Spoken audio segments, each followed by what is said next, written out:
Hey everybody, welcome to episode 15 of It's Just Bodybuilding with your host, Dusty HANSHAW, and of course myself, Big Ron Partlow. Today, we're chatting about stuff and things, and we've got some questions in Coach's Corner right here on It's Just Bodybuilding.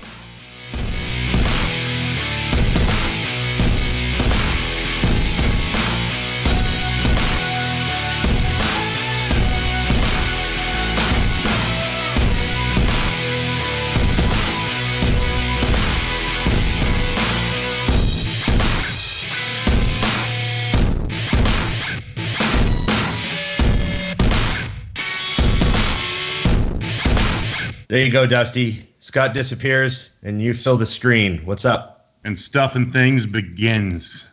Yeah, we'll just leave that in. I like it. I like Stuff and Things, and we do have some topics that you've said have rolled through, and I'm excited because this time I decided I wanted to take them blind. I'm finding out as we roll. So we got to start the show. This is a very exciting day for me, Dusty. I feel like I have sort of moved up. Like, I don't know.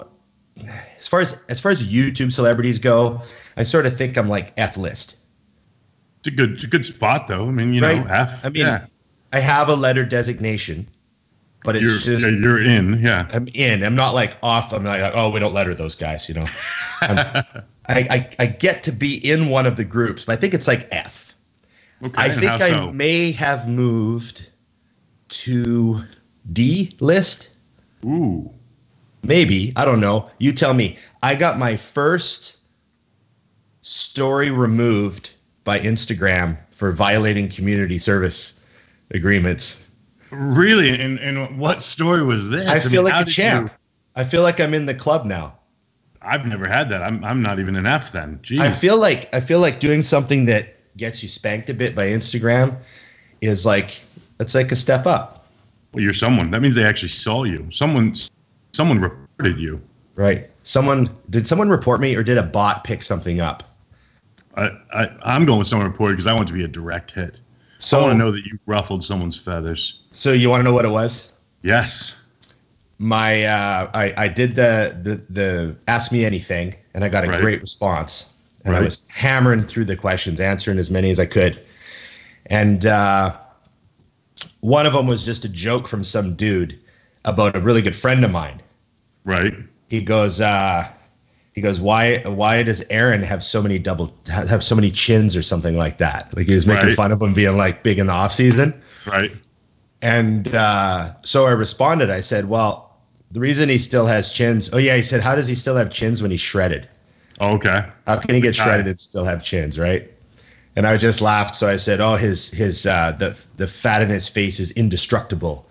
He has the most bloated fat face of all time. Like, I just was like this funny response. Right. And Instagram removed it for bullying and harassment. Well, if you don't bully and harass, are they really your friends? That's pretty funny. You're like, this is a legitimate friend. I would never say that to someone I didn't care about. I just got a kick. I got a kick out of it. I felt like somebody this morning. I like it. And you got warned. Like, this is gone. We're going to have fat face jokes. Yeah, and then it said I could appeal, so I hit the appeal button, and I thought it was going to give me a reason, and it didn't. It just like, appeal. So that may pop back up in a week that you get to call your friend a fat face. Yeah, I don't know. So I see what I think it is. I think it's a bot that picked up the word. Like I said, he had a fat face. Right. I don't know. I think a bot picked that up, and I think when you hit appeal, a human looks at it. Right. I don't know. And they don't actually care, and they just move on because they know you don't care anyways. And I might be giving them far too much credit for the thoughtfulness put into any of that. Well, take your win. Take your win. So yeah, so I got my first post removal, and you started a page for Harvey HANSHAW. I did, and he's a hit. He's a hit, and the only thing I'm finding is I'm a little bit nervous because I'm going to quickly become the second most famous person in the house, and there's only two of us that live here. So it's funny because I like what you wrote, world's greatest closer. Yes. I mean, the other Harvey is not a closer like this.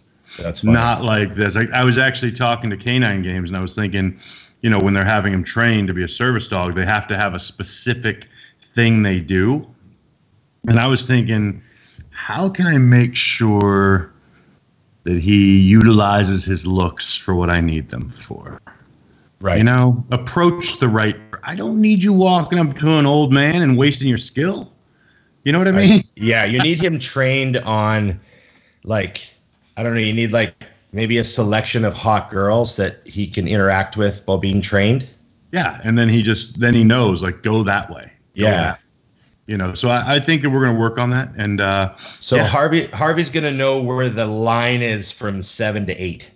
You remember that line. Do you know what a 10 is? Cool. That's the only thing that comes near this table. I mean, and I couldn't do that, so thank God I've got him. Yeah, no, I know. Your dog's something else. It's funny because I was looking at his page, and for a little split second, I actually thought that he made the page, I was like, oh, Harvey's got a page.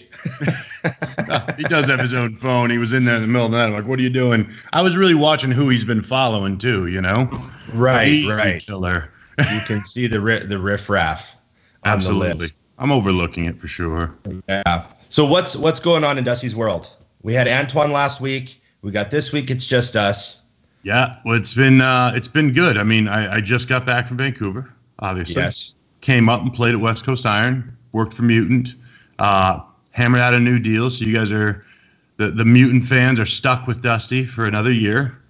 Okay. And we have some good changes coming forward for content. There'll be a lot more Mutant everywhere, which I found that was something a lot of people were asking about this year. They felt like that we had a slowdown of appearances and videos and all those things. So very stoked that all that stuff is already planned and ready. And it just means I'm going to be traveling a little more, which is good because this year I kind of felt unemployed to a level I wasn't ready for. Well, I find it hard to believe that you're not busy enough, seeing as you sleep 3 hours a day and pretty much work nonstop. So, I think you're busy enough regardless of where Mutant sends you. But I was to get that team back out there. We're going to be doing some filming on the road now. All the clips and stuff that we did when you and I were training. Part of the plan is going to be actually to be filming those trips now. So we're going to have YouTube stuff and things like that of those workouts as well. So I think that'll give people a real feel for all these cool places we go and what we do. Yeah, I was in there the other day looking at the board where they have all the trips. Yep. And I'm not going to be going to the Arnold because they're sending me to like a separate trip to China in February, right. And I don't get home till like 3 days before the Arnold. You didn't want to like touch your door and leave again? Yeah, and so they asked me, they're like, do you care if you go to the Arnold? And I was like, I'd rather actually not, because I'm in China for like a whole week. Right. And then I get back and I don't really, I love going to the Arnold, but I got so much going on here with business and stuff. So I just love being home, man. Like, love being home. Like how you feel, I know you fucking love it. But like I'm not happy. I got home when I got home the other day, I was like, I laid down in my bed and I was like, oh, I'm very specific with those things. So those 3 hours, those 4 hours of sleep, man, they got to be right. And the stone bed just doesn't get it done. I just love being at home. Like, everything at my fingertips, it's mine, the comfort, the routine, the gym. Like, I'm in a situation where I go to some of the best gyms in the world and I'm like, oh, my gym is better. Because it's made the way I want it to be. Yeah, or I'll be at like a gym and I'm like, this gym's awesome, but I would turn that leg press because it's in the way. I don't know why they have it facing that way. You know what I mean? Like, all this stuff just bothers me. And so it's pretty funny. You know my view off this balcony. Yeah. You've been to my place. That for sure. I mean, it's the view is worth way more than the condo. Right. You know what I mean? The 26th floor view overlooking the other, like when I was up there the other day, I'm like, I actually had to call on some people to move the clouds so I could have the perfect view of the moon, and then I was set, Right, exactly. No, it's pretty cool. So, yeah, I love being home, but, going on the trips is fun, but it looks like there'll be FIBO and Body Power for sure. Yep. That's what it's looking like. So I'll be on those trips, and it looks like the LA Fit too in January. Yeah. So we might be hanging out in LA.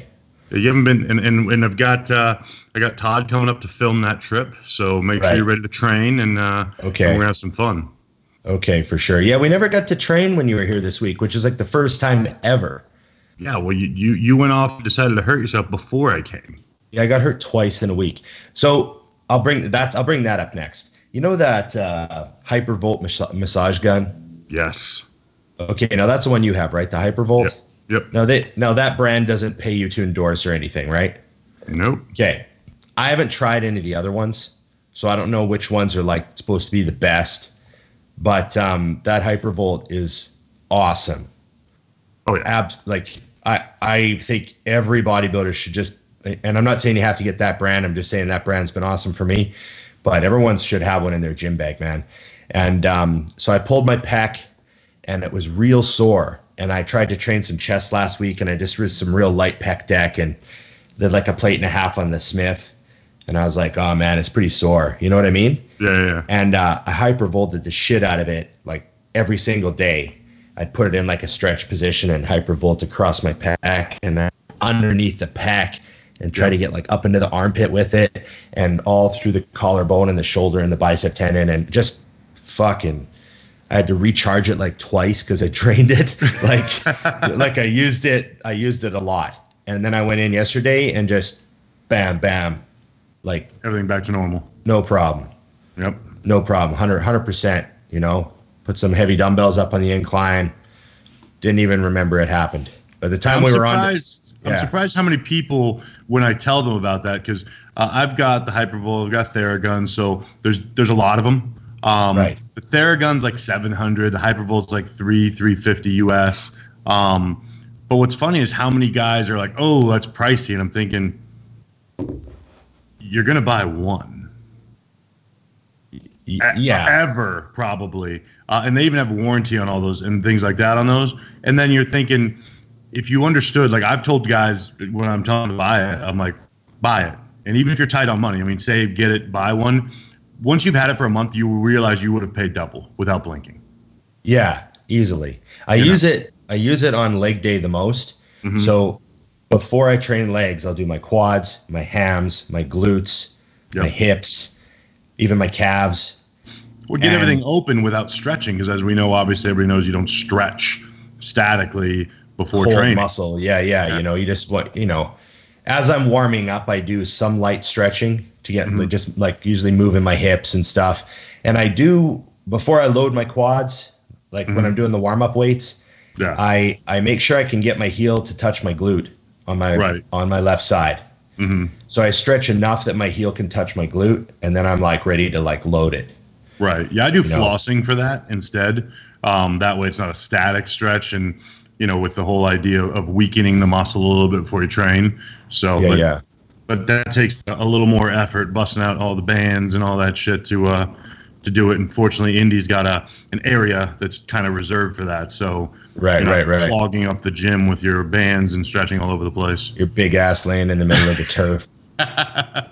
No one can pass. Yeah. This was supposed to be for you guys to be working turf drills, but not today. I'm gonna lay here. Taking up all 3 lanes. It's funny.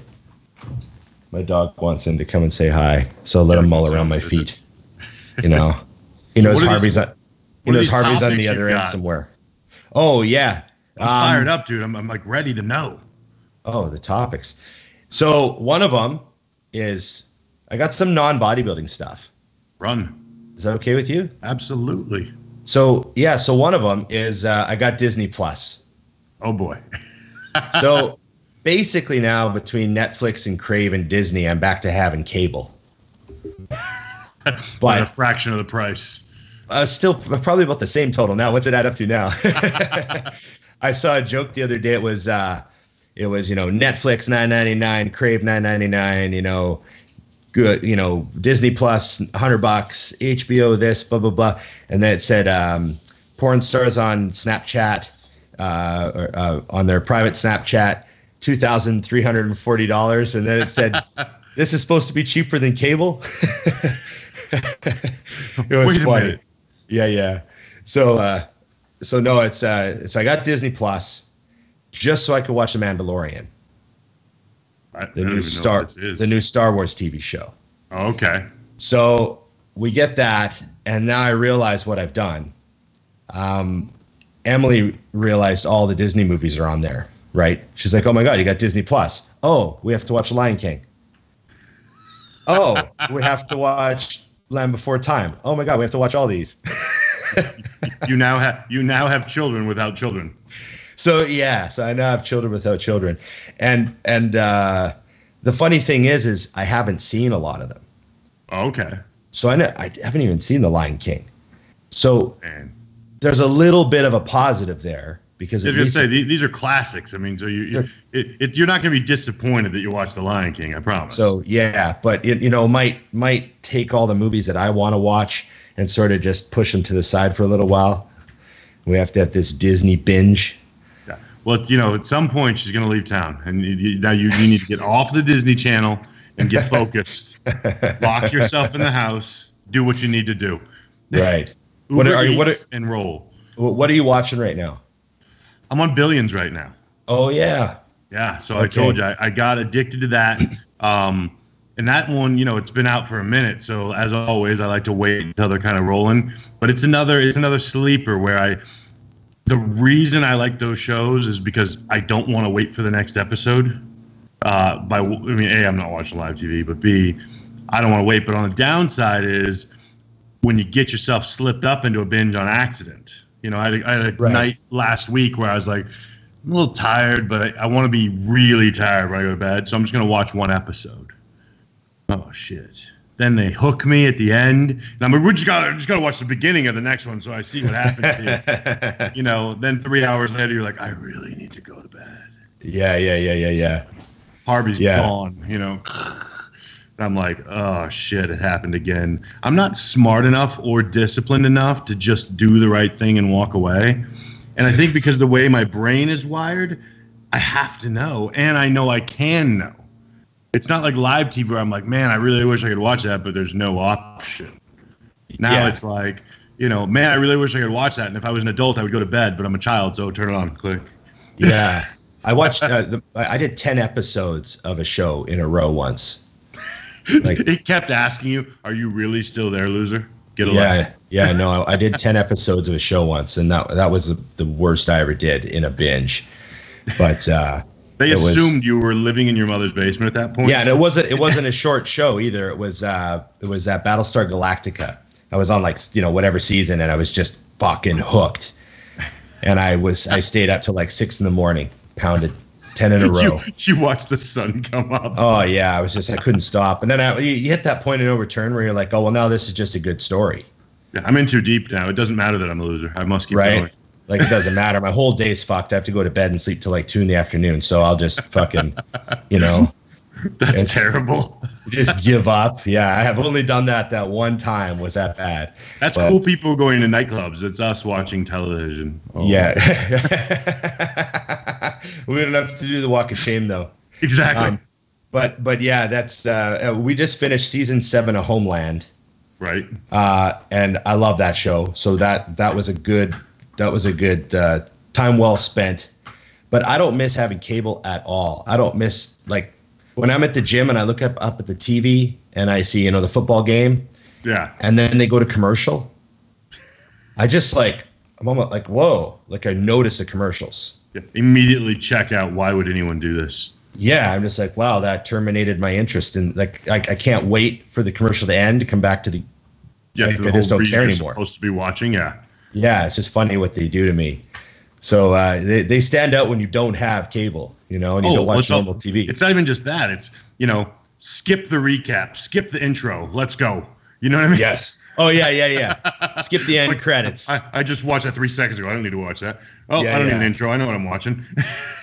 Yeah. What's big plans for you next? You said, training's going good now. You're getting your food in. Yeah, I mean, now everything's just now it's more of the same, which is funny, but it's kind of cool. I'm in the process of putting up some posts about this too, because I love when you keep falling back on the same story with people. And between having clients and obviously doing your own bodybuilding, you just really continue to realize that it's more of the same. That's the difference. You know, I've got a few guys right now who have been paying me consistently month in and out, and check-ins are sporadic, and they've got all the tools, and you just want to shake them and be like, dude, I can't even do my job because you're not executing. But I don't suggest you quit. I suggest you start, because you're training, you're still eating food. Like, just follow it to the letter. You know what I mean? And they know the value is there, but they don't realize how valuable it is. And it's like, I'm telling you, it's one of those things where, and I think I had actually spoken to Sarah from Mutant about it, and I'm going to do it on my page, is because I'm where I am with my training, I just decided to do pictures, which we're going to do tomorrow because I'm not training today. But I'm doing pictures, and I'm going to do pictures in 6 weeks. Just to like literally drive home that the only change is now I'm eating again and training, and life is revolving around it. Because you know, I mean, you've done this before when you've come off of a break or whatever. It's extreme. Like at 3 or 4 weeks, people who are seeing you already all the time are like, what are you doing? And it's just consistency. You know what I mean? Yeah. And everybody has life, and I think it's tricky, but I put up some posts about that in the past, and I've had people try to like call me out. Well, aren't you struggling with that? I'm like, yeah, that's the reason I put this up. Right. The majority of what I put up is a conversation with myself that I think I'll let you in on. That's why people like your post, because they know that you really mean them.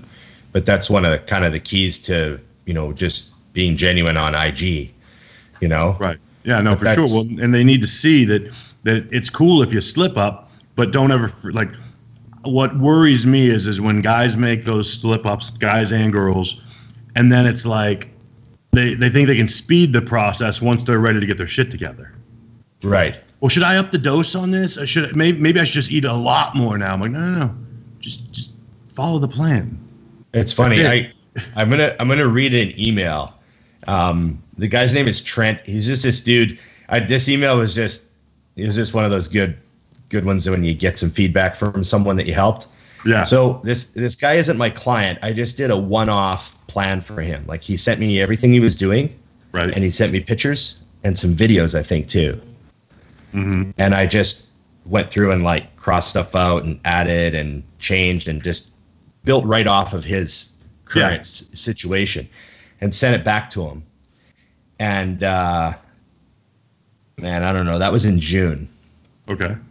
And so I just get this email the other day. His name's Trent, and he goes, "Hey man, I just wanted to say that that plan I paid for is amazing. I was 220 fattish, and now I'm 230 to 235 leanish, with just a little bit of Anadrol here and there and a minuscule cruise of test. I'm definitely going to contact you in the new year about working together." But I just thought that's like, he executed clearly. Yeah. And the part that makes me laugh is like, the client who pays monthly and doesn't do it, mm-hmm. versus him who just paid once, but he actually followed it. Right. He got tremendous value. Yep. And also too, all I did was just minor tweaks, like what you're talking about, just kind of like stepping on it just a bit. Like, you didn't need a new everything. Like, I think mm-hmm. I just tweaked a few things. Yeah. And it was enough to make it work, but it was because he executed it. You know what I mean? Yeah, no, everything goes back to the execution. And then at the same token, then he realized too, this is what I got off of minor tweaks. What if I just handed him the wheel? Right. You know, so he knows the value would be even more extreme, but he's got the foundation correct, which is execute, you know, and I appreciate, like, I do understand I wouldn't suggest guys quit if they're having an off time, because that's a good way to fall all the way away. Yeah. But definitely to remind yourself, like, yesterday's gone. So you don't get to, has Chris ever gave you the bake and the cake metaphor as far as getting ready for a show? The bake and the cake metaphor reminds me of this one time Kai Green posted a photo. He was in like the kitchen. Uh-huh. And I sent it to Chris, and Chris goes, "I think you baked the cake too early." So what it is for you guys that don't know what this is, you know, if you want to make a perfect cake, there's directions. You prepare it, you set the oven at whatever temperature, we'll call it 400 for argument's sake. It goes in there for 30 minutes. You take it out, it sits, done. Well, just like getting ready for a show, it's got to be 400 degrees. It's got to be 30 minutes. That's how you make sure that right at the point when you want that cake, it's perfect. Moist, cooked, awesome. I want cake now. But with bodybuilding, people tend to want to say, oh, shit, well, I only have 15 minutes to make this cake, so I'll just turn it up to 800. Because I have half the time, I'll double the temperature, and I'll expect the same result. Or, you know, hey, I got the cake done a little bit too early, but I can't take it out of the oven, so I'm just going to turn the heat off and forget the fact that heat stays in there and be stunned that cake now in 45 minutes is dry and shit. You know, same idea. I just talked to a girl about that yesterday at Fiber Nutrition down here. She was telling me, oh, yeah, I was getting ready for a show, and I had to bail because I started having problems. And I said, well, why? She goes, well, my show was in April, and I mean, I was pretty much ready. It was funny because she goes, I was pretty much ready in January. And I'm like, you mean when your prep should have started? Right. You were ready? Yeah, but and they tried to slow things down. I'm like, slow things down? What do you should have been eating. Like, yeah. For weeks and weeks, it was obvious you didn't need 20 more weeks to be ready if you were ready in 3, you know? So same idea. It's like, it's that execution and planning the long term to really get it. And that's how I look at the bake and the cake. It's like, with all of this, you need to make sure you're prepared to move forward when it's time. And it's easy to completely check out if you just walk away. But at the same time, sometimes the first step has to be just fucking do it, whether you like it or not. You wake up one day and go, enough of the bullshit. My meals are already prepped. They're in containers. I'm not going to come home until they're gone. One of my other favorite analogies that's similar to the bake and the cake one is the pulling a ship into a port. Right. Right. You can't just pull the ship in and stop. You have to start slowing down.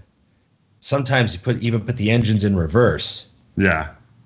To bring that boat in right where it needs to be. You know what I mean? Yep. Yeah. And then another part of the analogy is the bigger the ship, the farther out you have to start slowing down. Right. The longer it takes for you to fucking bring it in right perfect. Mm-hmm. And it was so that analogy always like rings sort of similar to the bake and the cake one. You know what I mean? Yeah, for sure. Like, you can't just rush in. You know, that's why whenever a guy has to sprint diet right to the show and then try to load, I mean, you do what you got to do. Yeah, we've all done it. But it's not ideal. Yeah. Right. That's why being ready just a little bit out so you can kind of eat in and it's all relaxed. I mean, that's everyone's fantasy, right? Yeah, for sure. But that's the same as bringing the boat into the port. So it's just, it's that sort of stuff, that sort of mentality. A lot of people have a really bad habit of, everyone did it in school where you have an exam in 3 months, but you don't study till a week out. Yep. Right. And, for sure. And even if you wind up getting a good result on the test, long term, you don't remember any of it. Yeah. You never became information for you. You memorized for a day. Right. Right. And so that's another thing that you could kind of take from, as far as bodybuilding and the process of bodybuilding is all of that stuff. It really comes down to consistency over time. Mm-hmm. And you have to start. You can't just put it off. Yeah. You have to start. Like you said, just fucking do it. Yeah. Just roll. And then also understand that whatever time you lost because of your personal life or whatever it was, it's just gone. You don't get to make up for lost time. So, the way you make up for it is start today and start perfect. Right. I had a question from a guy who sent one in, and he said, Dusty, he actually said Dusty because he kind of two-parted it. But the first part he said, how do you decide if someone is carb tolerant or good at using carbs versus not good at using carbs? I mean, everything comes down to the process of working with them. So typically, just like you said about your one-off client there, when someone sends me their start point, unless it's just complete shit, I make random tweaks from it, but very small, and then I watch. It's one of those situations where what you need to be doing is throw away your ego as a coach and turn on your eyes.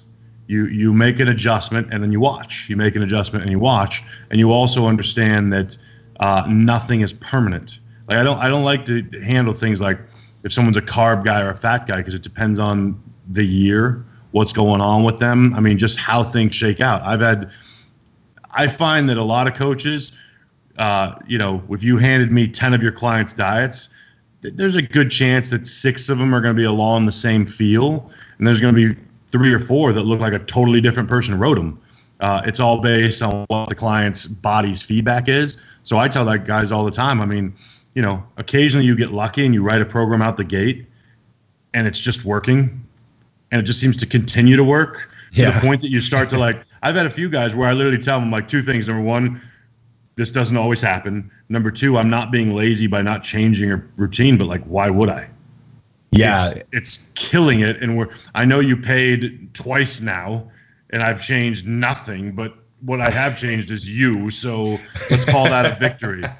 That's there's a handful of guys I've helped where it's been there'll be a 12-week stretch during the diet where there's not a single change. You feel like you're auto replying with, these look much better. Picks in 5 days. Yeah, but and I think you're right. There are some people that don't quite understand that that's a good thing. I'm helping someone right now, and they started in a good spot. Looked good, pretty lean to start, and a week later, they were I was like, wow, the whole physique just tightened up and dried out just from eating clean for a week. Right. And then their first question was, so what are the changes this week? And I was like, well, none. You just started dieting and you look really good. And they're like, oh, okay, well, I'm just really anxious to get this going. And I said, we're off to the races.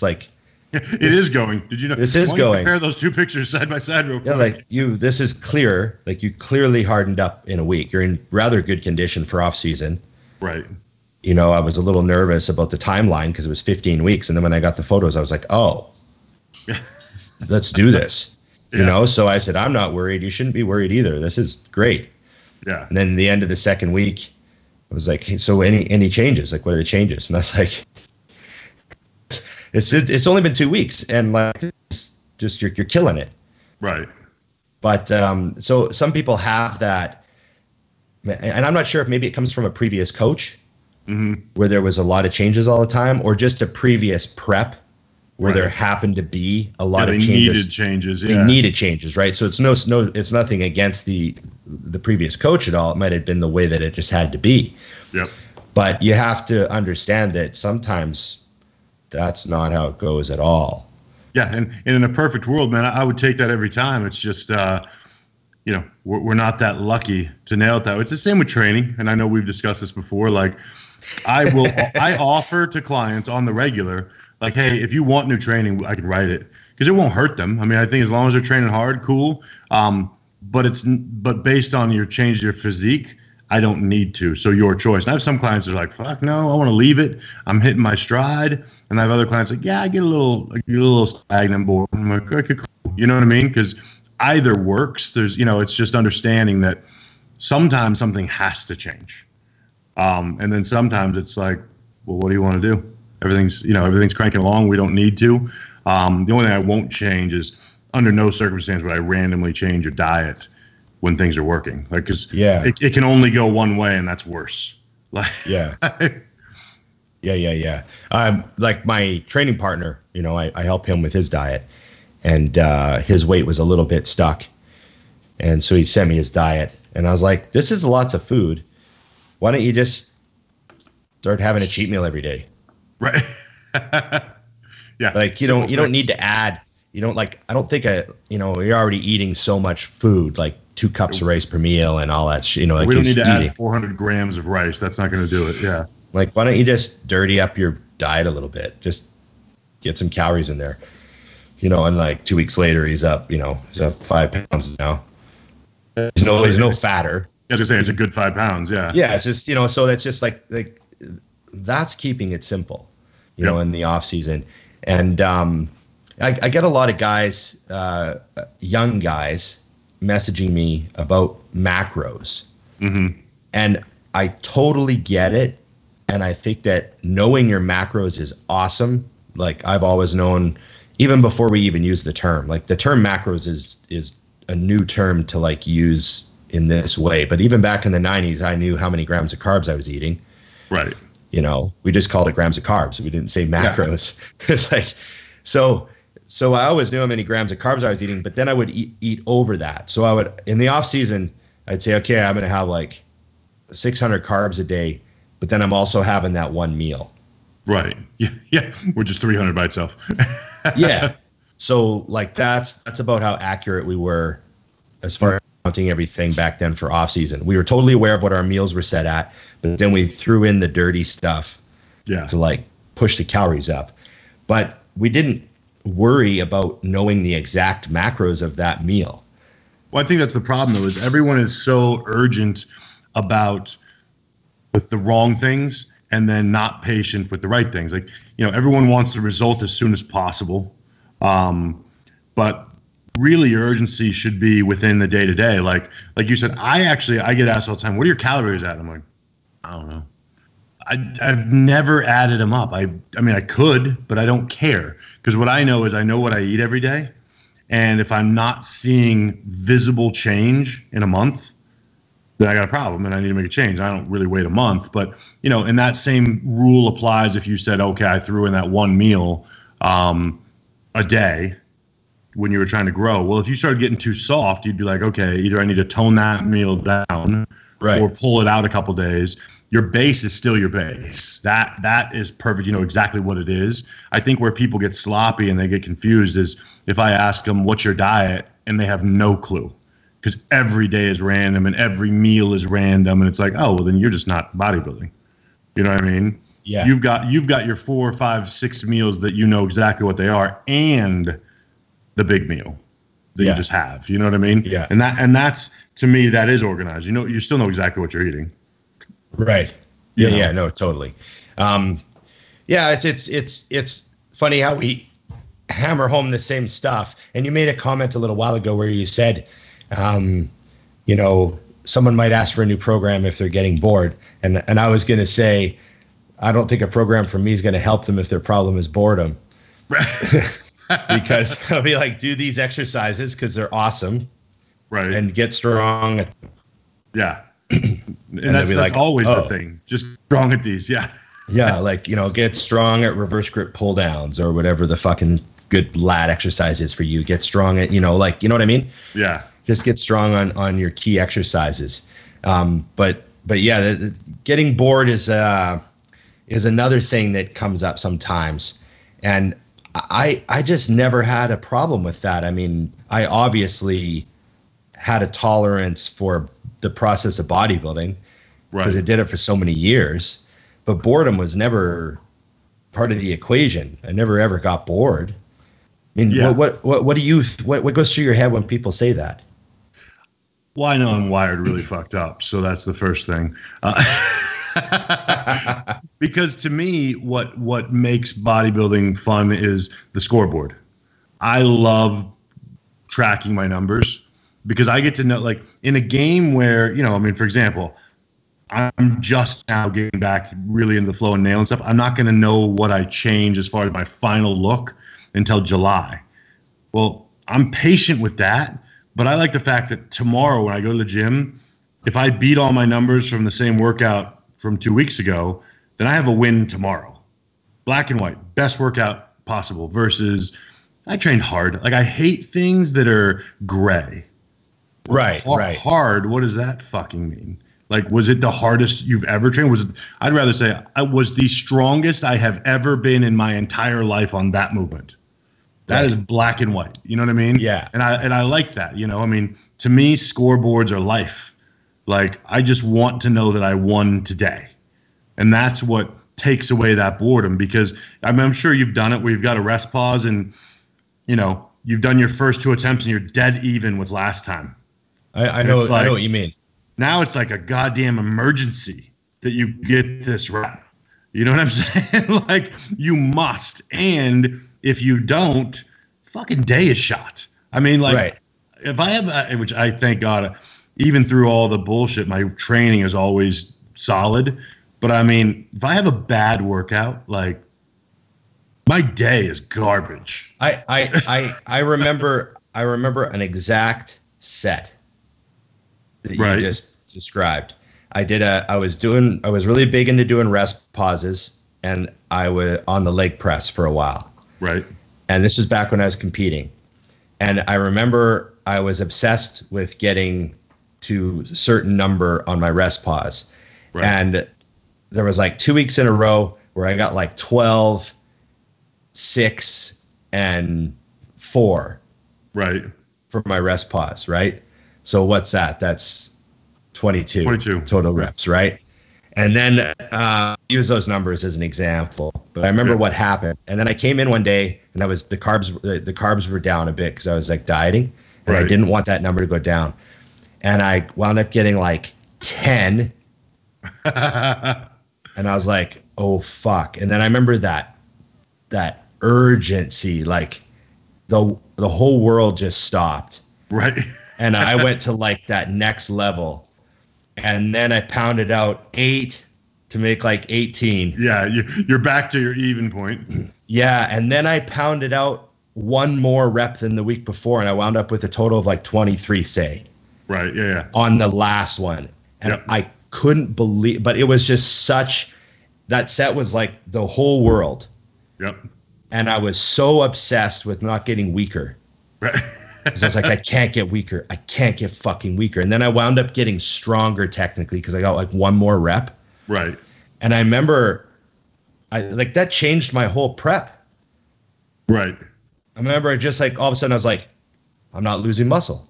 Because I think, I can't be getting stronger and losing muscle. This is awesome. Like it was funny. But when you said that about the rest pause and thinking about the numbers, that set just jumped out to me because I remember that. We're discussing like sets that you remember. Yeah. One time. Yep. And that's one that always comes to mind. That rest pause set on leg press. That was at the gym back in Edmonton.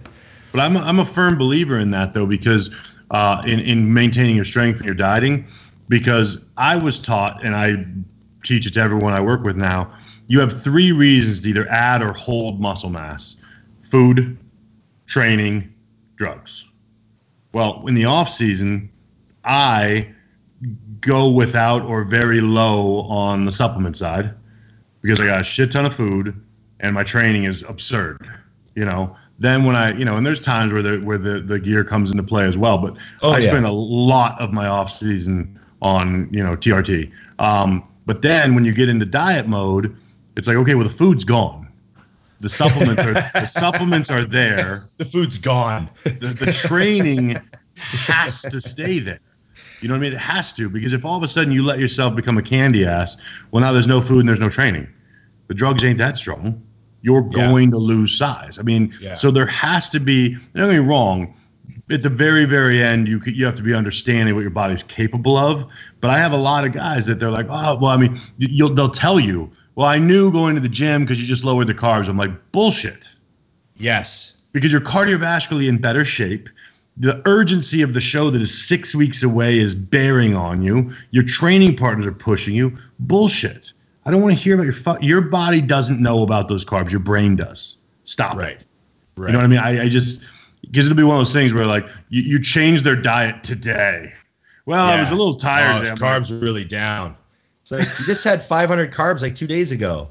Yeah. I mean, it just baffles me. But if people would get that through their head, that they are not allowed to let their brain submit, they'd be fine. Because your body has more. I mean, it's literally like I'm tired. It's like that whole thing when they tell you, if you think you're getting sick, don't sit around and go, oh, shit, I'm getting sick. You might as well just fucking go lick the toilet bowl. I mean, fuck. You're definitely sick now. If you just say, I'm cool, and refuse, there is a chance you can get past that, And you know what, Dusty? It's not even about getting past it. It's about getting as far as you can before it just, like the getting sick part. You got to live in denial right up until you can no longer live in denial. Yeah. And it's funny one because puke, I'm like, maybe I was just nauseous. After the 10th, I'm like, all right, fuck, I'm sick. You're like, okay, I'm sick now. But you still got like 2 days worth of shit done.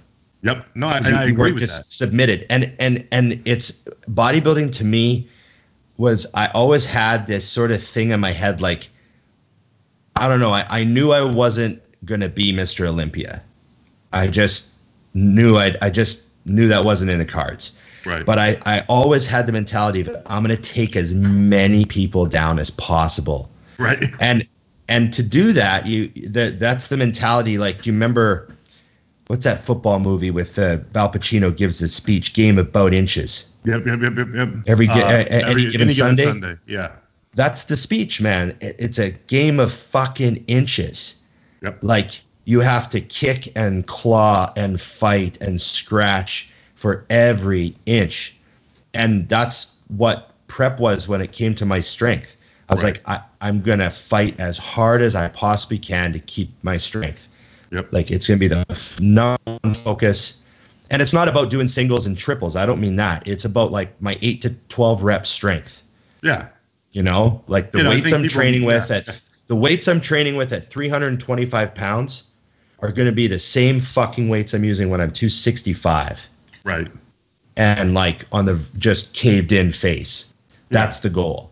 And even if you lose 10% off of them, but you make it to like 4 weeks out before you start getting weaker. Yeah. That's the game of inches part. That's the clawing and scratching as far as you can. Yeah. Well, that's why sometimes, and I know you've done it, where you hit that peak in the middle of a prep where your cardiovascular is so strong, you're still heavy enough, and you're breaking records. You're not actually getting stronger. Yeah. You're like, man, I've had moments in my career where I'm like, is this where I should be in my off season? Like, and then also that one thing that would always happen was with me was when I would lose a bit of weight, my hack squat would go up. Right. So all of a sudden you're hack squatting like another plate. And you're like, holy fuck, it's getting real, you know? Yeah, I always argue that when we're doing pull-ups at the gym, because I'm like, bitch, I'm heavier than you. So even with the same weight on, it ain't the same. Yeah. No, but it's extremely important. And I mean, it's no secret when you look at a lot of the clients that you work with, or even just a lot of the people you follow on Instagram. Yep. The ones that kick ass, the ones that are kicking ass, the bodybuilders that are kicking ass, you watch their training videos while they're dieting. Oh, for sure. They're all in that same realm. And I think that's the, everything still comes back to the obsession of all of it. Like you said, all of the inches, Right. So yeah, it's definitely it's a mindset. Simple. Yeah. No, well, it's the whole hardcore thing, I mean, like, I just got a text from Dino on the weekend. He went to the Generation Iron Dorian Yates movie premiere, right? Because he was doing an interview with Dorian and all that stuff. So I'm really excited to see that movie because Dino's in it. Right. And as far as hardcore training and stuff, I know they go through, obviously it's about Dorian's life, but they touch on all that stuff, and there's apparently some footage in there that people haven't seen yet. So I'm really excited about that. But that's where it all came from. Was that, you remember that when that video came out, when the Blood and Guts video came out? Oh yeah. I remember I got it the day I started dieting for my first show. Right. It came in the mail. Oh God, timing. Because I'd ordered it out of the back of a magazine, months earlier to send a money order away and everything. But I remember it arrived the day I started my prep, and I was like, holy shit, this is like an omen. Right. And then I remember I made my dad came down to check it out. He's like, oh, I want to see what you're watching. And he goes, oh, that guy looks like that guy looks like a big farm, like he's I thought he was like a big farm guy, because that guy looks like some of the coal miners I knew when I was younger. And he said that sort of shit. And it just gave it, like, I don't know, I just always had such a blue collar work ethic opinion of how you were supposed to train. And so that keeping your strength and grinding was just always something that was, I mean, that was the focus of the whole prep, you know? Yeah. And it really does go a long ways. And the guys that do it keep the muscle. The girls that do it keep the muscle. Yep. Have a harder look, denser look. So I just, you know, people gotta make sure they keep that in there. Absolutely. You got anything else, Dusty? I have 10,000 questions waiting because I posted it. Oh shit! What's going on? I told you. I put up the Ask Anything, and as I assumed, it jumped right through. Let's see. I'm right here. Bum. All right. Here's a good one. What exercise do you both think attributes to ham thickness in side shots?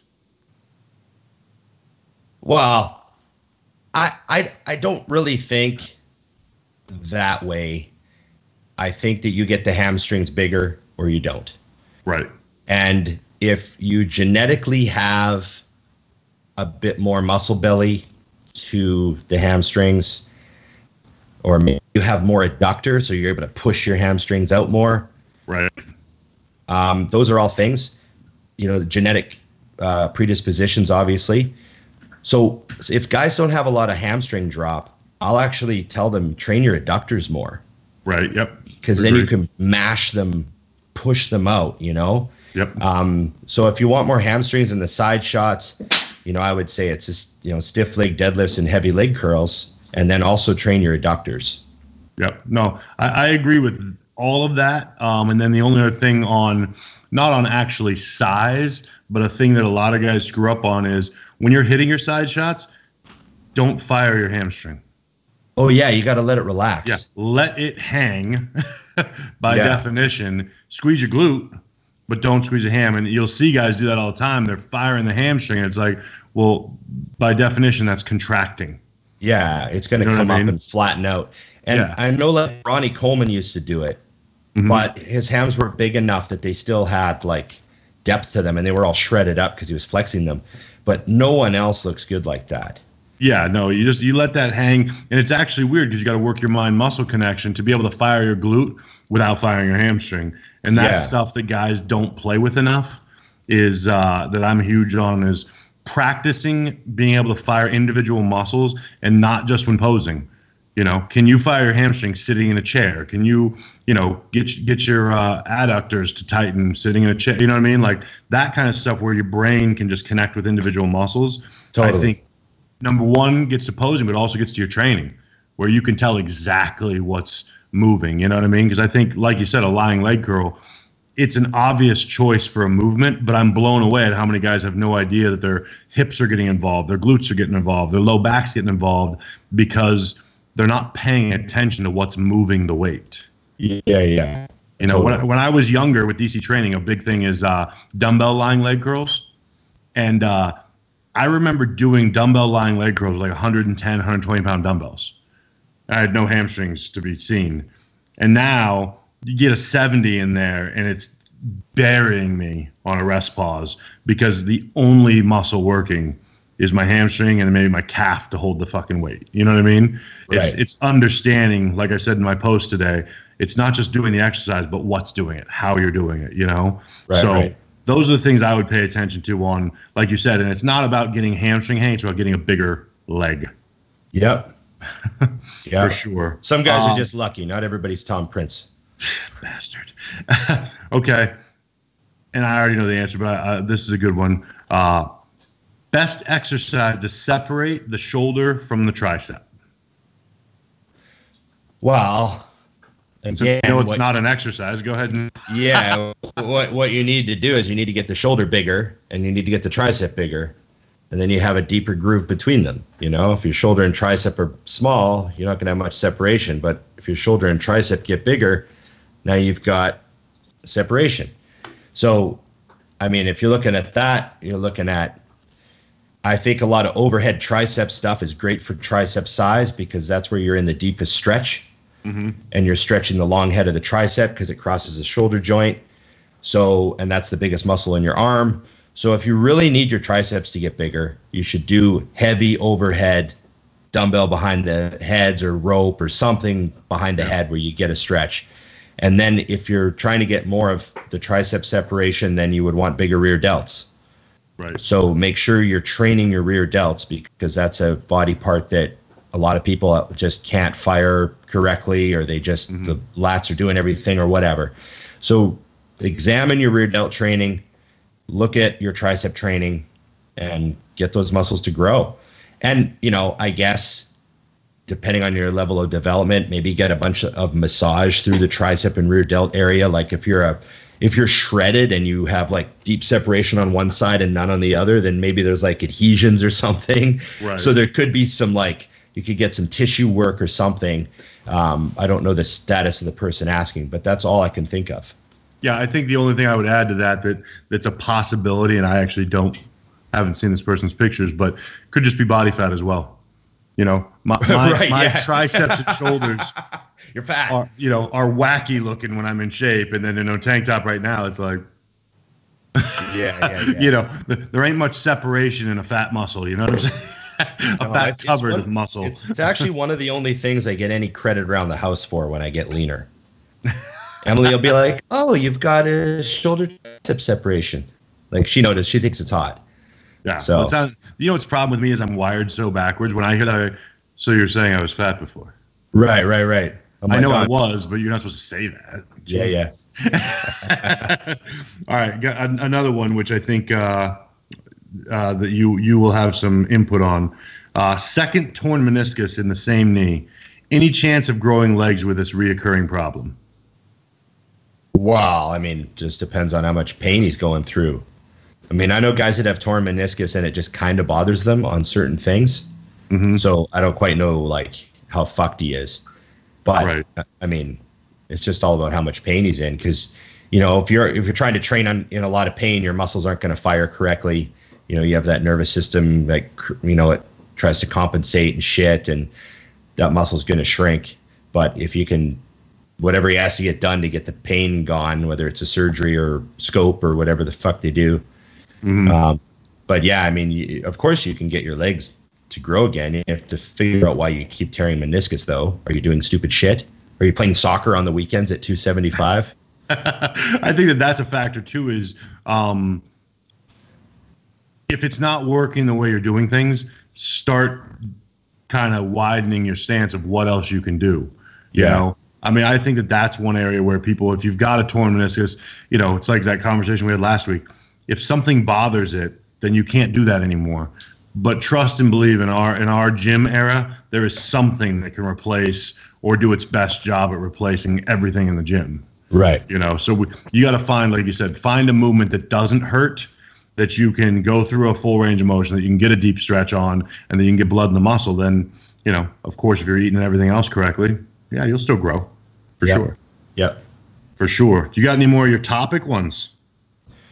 I said 100. So. Yeah, no. I cleared all my topics. Let's get one more from you. Okay. Sorry, I don't mean to do this. Like, guys ask for heaviest steroid cycle, and I just don't want to answer because here, I'm going to answer this on my own without even asking you. That's the problem with bodybuilding right now. Have your heaviest steroid cycle. Here's the heaviest steroid cycle I've ever done. The smallest amount that'll work. So that should always be your goal when you're setting up. I think a lot of you guys are starting with, well, God, how much should I take? And I'm thinking, well, if 0 is the most you've ever done, I'd get ballsy and take 200 milligrams. It's a lot. Oh, you know what I mean? How's this? I'll throw this in. Yeah. The heaviest steroid cycle I ever did was also the worst placing I ever got. Now, see, that's an interesting a thing which I can totally see, because it doesn't correlate. If it did, we would all just take more. Yeah, exactly. You know, and I think that's where guys get a little disrated, because, you know, I know everyone's like, oh, health, oh, this. I remember, and I'm sure you remember, you ever watch Marcus Rule's Made in Germany video? Yeah, so we're smoking the Marlboros. Yeah, he's smoking while she's loading the groceries. But I'll never forget, because he is a prime example of the attitude of some bodybuilders. The guy, someone asked him, he said, well, what you're doing, it doesn't look very healthy. And his answer was, my job is not to be healthy, it's to be the biggest person on the planet. And not that I'm highlighting that. I take a completely different stance than that. I actually do think about death when I'm not sick. I think most people don't worry about dying until they fuck themselves. And then they're like, oh, shit, maybe it wasn't worth being so big now that I'm in a casket. But I think with that stance, my point is there are more people in bodybuilding that just don't think long term that would just up the dose if that was all that mattered. Yeah. You know, you'll definitely find a diminishing returns. And there's been many times, I mean, I know I've prepped with Chris before where we did our starting point and now we're like 4 weeks out and we've changed nothing. Got no orals, no nothing. And I'm like, hey, Chris, we haven't changed anything. He goes, oh, what are you taking? I'll send it to him. And he's like, huh, that seems to be working. Right. I mean, like, there's no rules. You don't have to. If it's all clicking along, you click. And I have had things where I've upped them higher and immediately saw side effects and no changes, no positive changes. Right. And it was like 2 weeks later, I'm like, hey, I lowered that back down. I don't want to do that. Okay. Yeah. Yeah. No, that's totally true. So to answer your question, man, that's how you need to be thinking is, what's the lowest I can get away with getting results, and understand that it absolutely is. And I know everyone thinks this is a cop-out, but it's really not. Find a low dose of real supplements that you can use and run that and be obsessive about everything else. Because I find that guys that have graft out hormone plans, you know, usually don't know what they ate last Tuesday. True. You got some good ones, Dusty. These are good ones. These people didn't mess around, man. They're holding back. I think they knew I was in a jam. Yeah. I waited until we were 10 minutes into the show to ask a question. Oh, this is a good one, actually. This is a good one for you, actually. Advice for a college student looking to compete, budget, time management, etc. Yeah, I did it twice, and I won both times. So you can do it. Just meal prep at a pro level. That's all. Simple. What about the budgeting portion of it? Like, how? Yeah, the budgeting. So you did. Well, so what I did one year when I was going to college was I went and bought like 3 different types of frozen chicken and 2 different types of fresh chicken, and then I bought like fresh chicken that was still on the bone. Right. And I cooked 1 kilo of all of them. Right. And then I weighed the cooked chicken to see what it yielded. Mm-hmm. And the frozen chicken was shit. It yielded like almost a 45% loss in weight. Right. So you'd cook a kilo of frozen chicken and you'd get like 550 grams of cooked chicken. Oh shit! It was fucking That's how much crazy. sodium and bullshit was in it. That's how much salt water they pump into it. And then I cooked the fresh, perfect, all like totally cleaned, like the most trimmed chicken breast. Yeah. And a kilo of that yielded like 875 cooked chicken or something crazy. It was like in the 800s. Right. And then I cooked the bone-in chicken and took it off the bone and weighed it. Right. Like I was obsessed with finding the best value. Right. And so the really good chicken was the best yield. Right. But it was still like a little more expensive per kilo than buying it on the bone. Right. And cooking it and removing it. That was the cheapest. Mm-hmm. It was like came out to cost like, you know, whatever it was, $7 a pound or something. I can't remember. But it came out to be the cheapest, so that's what I did for the whole prep. Right. Because I was on a budget. And it had to be chicken breast. Like I'm not gonna, like it has to be good. Yeah. But I didn't buy the frozen shit. I bought the bone-in stuff, skin, and then just skinned it, cooked it, ripped it off the bone after, let it cool and rip it all off the bone. Yep. It was delicious. Plus it tasted the best because it was like smoked because it had the bone in it, right? Yeah, no, for sure. So it was the best chicken like that. My food was awesome. And then, of course, if you're on that tight of a budget, you got to do the cheap tuna. Right, always. You can hit a couple of meals a day with cheap tuna. If you have any buddies that work in the supplement biz or there are sales reps or run a store or work at a store, any of that stuff, if you're really on a budget, ask them if they got fucking crooked labels and cracked lids. Because you got returns, what do you got in this place? You got something. There's a 5-pound tub of vanilla isolate that's gonna get like tossed or left on a shelf till it just expires or something, or maybe it's like a month expired or something like that. But there's hope for supplements out there too. It's actually so. When I owned the stores, I used to have a kid that went to ASU, and he bought from me, but he was on a really limited budget.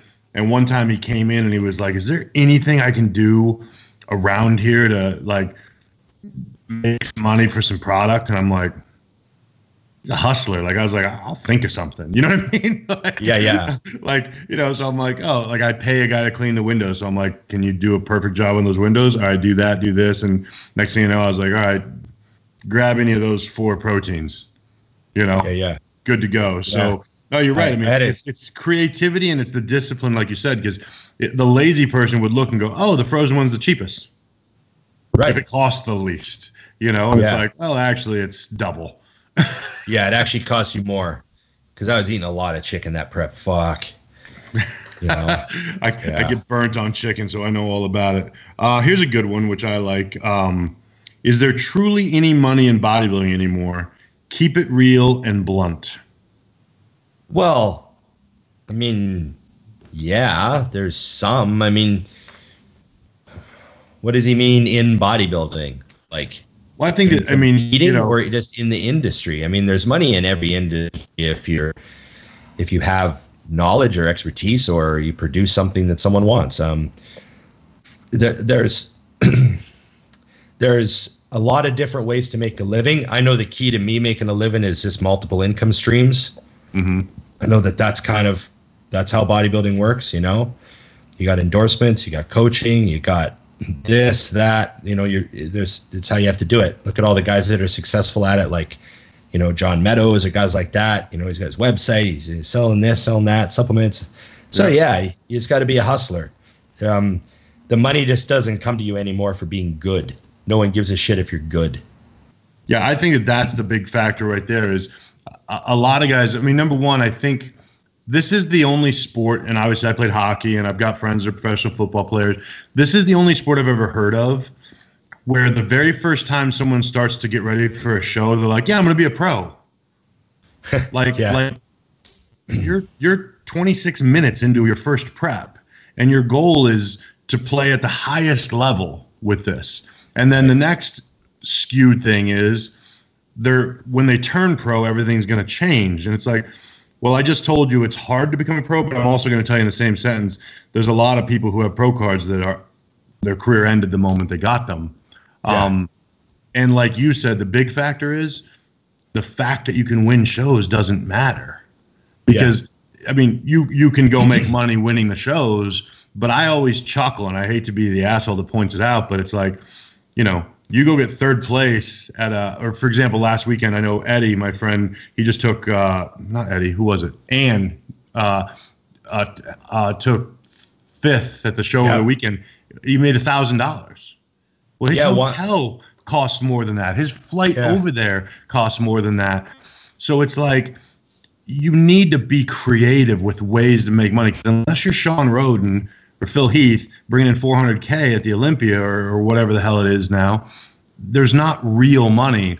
But like you said, I think you nailed it, which is if there is something missing in the market and you can provide it, you can make money. I mean, I always point out the fact that I've been making money, considerable amount of money, strictly from bodybuilding since I was an amateur for years.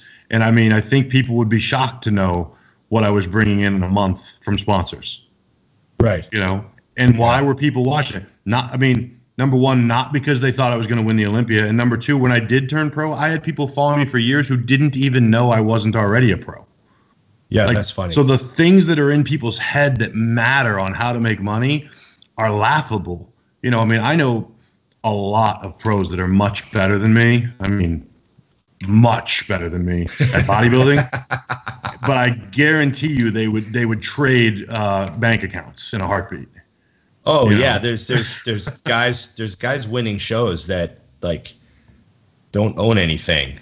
Yeah, they just don't get. I mean, but that comes back to anything. It's business, man. You need to bodybuilding is a business. You have to treat it as such.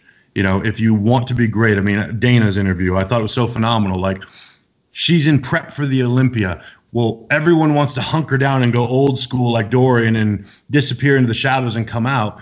That's noble and awesome. But I promise you, she made a lot more money by them deciding, hey, we're going to get in a fucking van and drive across the country and hit gyms when you feel like shit and meet people and make fans. Like, if you told me that, I'd be like, you're out of your fucking mind. I'm getting you know what, back Jay, of this. You know what Jay told me once? What's that? I was talking to Jay in an airport. We were chatting, and I said, you know, in 2013 when you did your comeback, remember the comeback show he did? Yep. Where he placed 6th. And I go, you know, in 2013 when you did your comeback, you know, how did you feel going into the show? And he goes, oh, I knew I wasn't going to win. He goes, he said he tore his bicep lifting up dumbbells, so he had that, and then he tore his quad leg pressing up in his hip, so he was hurt on the leg press. He had no power. He just said you know, and he started small. He wasn't big in the off season, and he just said, he goes, I knew I wasn't going to win. And I go, so what was your major goal? And he kind of, I go, well, what were you just doing it for the fans? And he goes, I wanted to sell more T-shirts than Phil. I fucking love it. And he goes, and I did, because that was the Tell Them shirt. Yep. Remember the Tell Them and all that? Yeah. And the 5, there was the 5 with the line through it. Like, he's like, that was on T-shirts, man. That for the fans, 100%. But I was gonna get my T-shirts out of it, and it was funny that's because the thing, though, is that's fuck Jay. And that's the stuff that people don't realize. I don't know if you'll remember this, but it kind of comes in the same thing. I remember when Jay was winning the Olympia, or right in the top, you know, the first time I went to meet the Olympians, you know, I walk in and everyone's got their table and they got like a picture, 3 pictures, and they're sitting there. And I go down this hallway, and Jay has brought grates that are behind. He's got 6 tables. So there's a line to just buy gear. There's a line to just see him. He formed a fucking retail store at the end. And I just remember seeing Carrie holding the blue bag and just filling it with money the whole time. And I'm thinking, everyone else is just here like, yeah, I'm at the Olympia. And Jay's like, we're going to make a fortune tonight. And then tomorrow I'm going to make another fortune. That's how this is going down.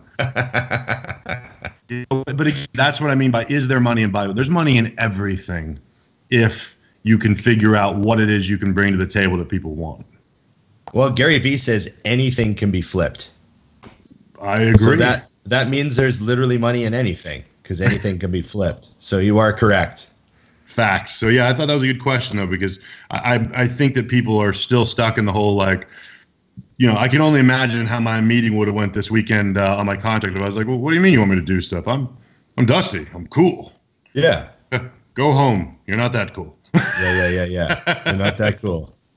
So you want some more? I mean, dude, they're still loading here. So I got that.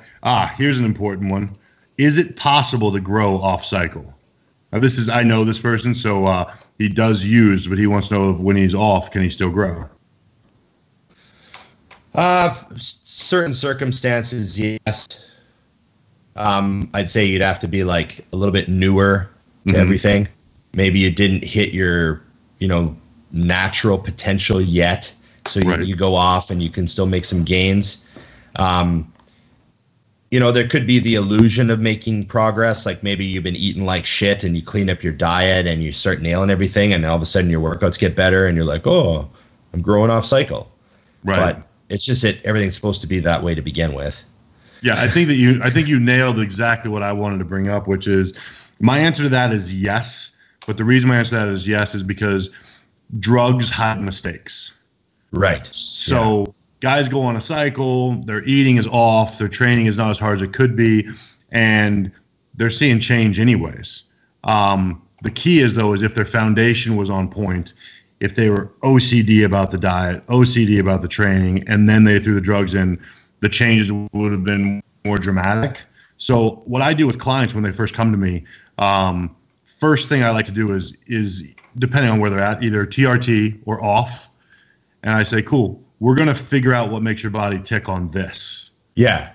Once that is happening, I know we're not making any mistakes. I already know what happens if I give you an Anadrol. Right. Like, I don't need to figure out what your body's going to do with this. I already know. But that gives us a chance to see, and it puts you in a position as an athlete that you know you can't make a mistake. There's nothing to fall back on if you know it's the diet, the rest, and the training. That's all I got. Those are that's my toolbox right now, because I don't think people realize how often they slack in one way or another. Same thing I feel about doing 5 working sets. I'm like, well, yeah, but you're not afraid to miss one of those. You got 4 left. Yeah. Leaving a rep on the table, you're like, eh. Whereas when you got one shot, you're like, if I leave 1 rep, this is a wasted workout, let alone set. Right. And one thing, too, that I always keep in mind is the strongest I've ever been at deadlifting, and I don't mean top single because I never did one, but I just mean like I could go in the gym and do, like 5 sets of 5 off the floor with 5.5 plates or whatever the fuck I was deadlifting at the time, which for me was like really, really, really strong to be able to do 5 sets of 5.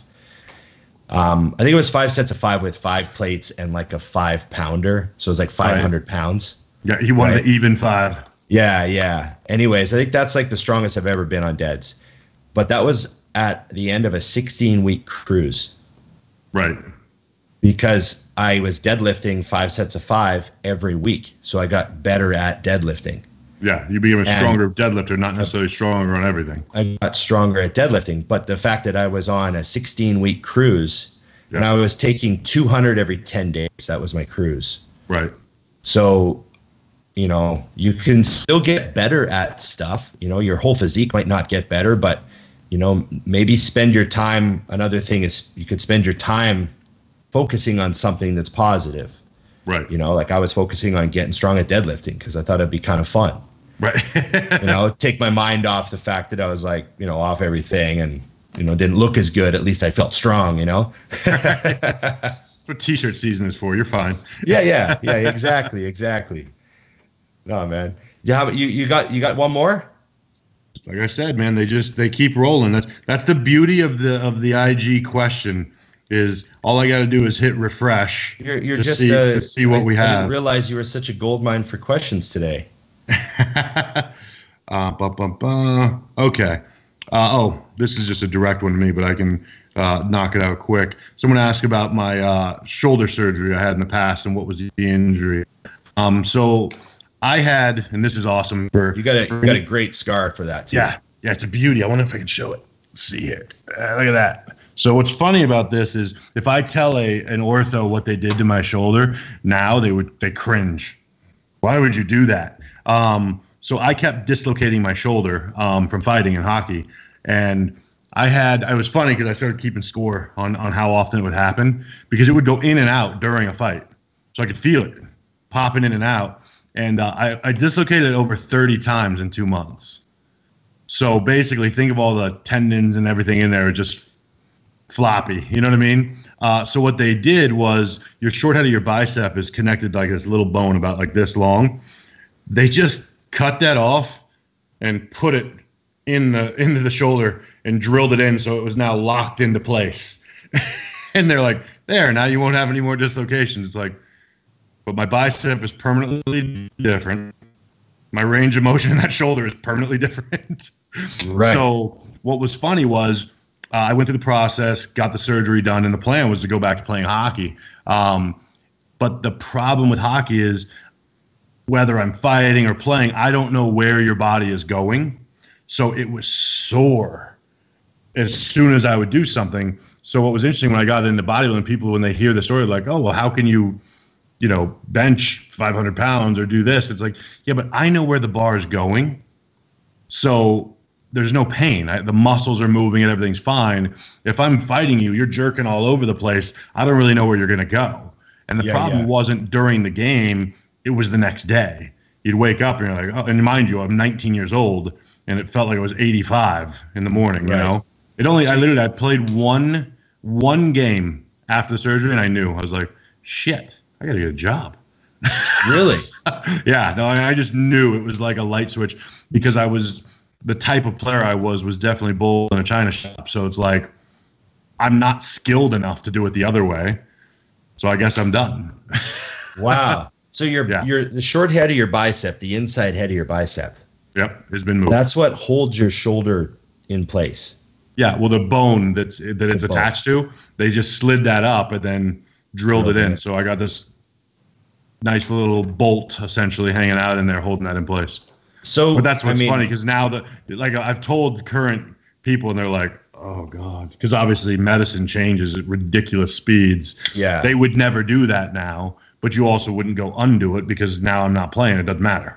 Yeah. You know, it's does anyone tell you what they would do? Like they could have just. I've never asked. It's just I almost like to just tell people so they can laugh. Right. Because I know now, like in hindsight, it's like you basically changed his entire arm for something that could be fixed in another way. I think nowadays, what they would do is actually just tighten everything back up. Yeah, and then probably fill it with stem cells or something. Call it a day. Yeah. and the other thing was it was an extremely long recovery. They had me not only in a sling, but the sling wrapped around me because the bone was drilled into another bone. It has to set. So my arm did not move for months. Fuck. Yeah, not fun. Not fun at all. Then when they finally take out a sling and your arm straightens, it doesn't go straight. So you got to use the RoboCop arm thing to slowly get your arm to straighten out to normal. Yeah, tons of fun.